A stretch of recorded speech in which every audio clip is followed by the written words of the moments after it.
الشيخ عادل عبد الرحمن المعاودي، تفضل. السلام عليكم ورحمة الله وبركاته. علي رئيس، والله أجدني أستعير كلمة الأخ علي شنطوط للحكومة عندما قال فشلتونا، وأعادها قال بصراحة فشلتونا. وأنا أقول هذا الكلام لأننا أمام امتحان كبير اليوم.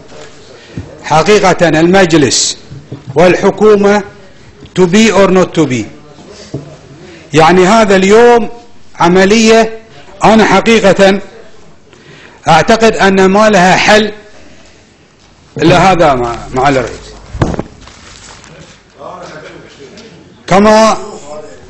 كما قوة الدفاع حاولت تنقذ، الآن هذا هو الحل لهذا القضية. لماذا؟ معالي الرئيس، 10 سنوات تبنى دول في 10 سنوات. أنا أقول وقلتها من قبل وأكرر، أنا أريد من إخواني الوزراء أن يكونوا على قدر المسؤولية. فإما الوزراء الخطأ إما في الوزراء أو في مجلس الوزراء، واحد من الاثنين. أما الوزراء ضعاف يروحون المجلس وما يتكلمون، وزارة الفلانية تقول عطينا النصائح. طيب الوزير لما يذهب إلى الحكومة لماذا لا ينقل المشكلة؟ ما قد شفناهم يتهاوشون ويتلاشون، كله يضحكون وكل شيء تمام. وين التمام؟ 10 سنين ما نشوف إلا تصافي. ليش الوزير ما يحمل هذه القضية؟ الآن الوزراء غير وزارة الأشغال يقول احنا أدينا وبينا وقلنا. طيب لماذا لا ترفع هذه القضية إلى الحكومة؟ إما أن الوزراء قصروا ولم يرفعوا المشكلة كما هي إلى مجلس الوزراء، أو إن مجلس الوزراء رفعت له القضية ولم يفعل شيء. نريد، الخراب موجود، من الذي يصلح؟ نقول وكثيرا ما تكرر معالي الرئيس فصل السلطات. طيب ايش سوت السلطات؟ الجماعة الذين لهفوا هذه الأموال موجودين إلى الآن، أسماءهم التقرير موجودة ومعروفة وما زالوا يمارسون أعمالهم. طيب من الذي فعل هذه الفعلة النكراء؟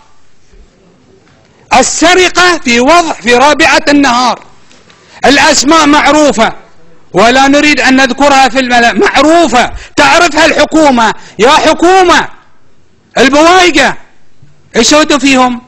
لكن ربما يقولوا لو ان احد بنفنش البوايقة من بيسوي شغلنا؟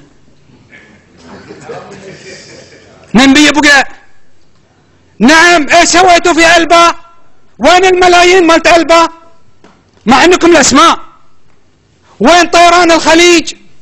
وين بابكو وغيرها؟ الآن هذه القضية، أقول التوصية العاشرة سعادة الأخ رئيس اللجنة، أنا أقول مو 3 شهور، شهرين، شهر ونص قبل لا ينفض هذا الدور نبي الحكومة تقول ايش بتسوي، والأسماء عندها، وتتغير التوصية إلى شهر واحد فقط، تقول لنا الحكومة ايش بتسوي. يجب 3 أشهر واحنا في الصيف وننتظر لنهاية الصيف. طيب ولا باقوا على الملايين مال الناس، ملايين الإسكان وملايين الطرق، من يسائل؟ لماذا ما عندنا واحد يحاسب؟ بس واحد كبش فداء عن العين وعلى النفس ودوا النيابة؟ لا. أقول إن من أمن العقوبة ساء الأدب، من أمن العقوبة ساء الأدب.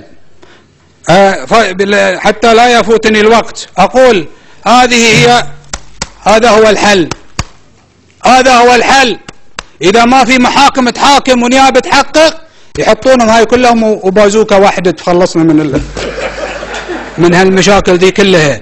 وقبل لا أنتهي لي شكر حق الأخ شيخ الصحفيين عندنا في المجلس لطفي نصر الذي وضع النقاط على الحروف في موقف المجلس الأسبوع الماضي معالي الرئيس حقيقة باقتدار، لأن المجلس هذا يكمل المشروع الإصلاحي ويعضد المشروع الإصلاحي. وشكرا معالي الرئيس.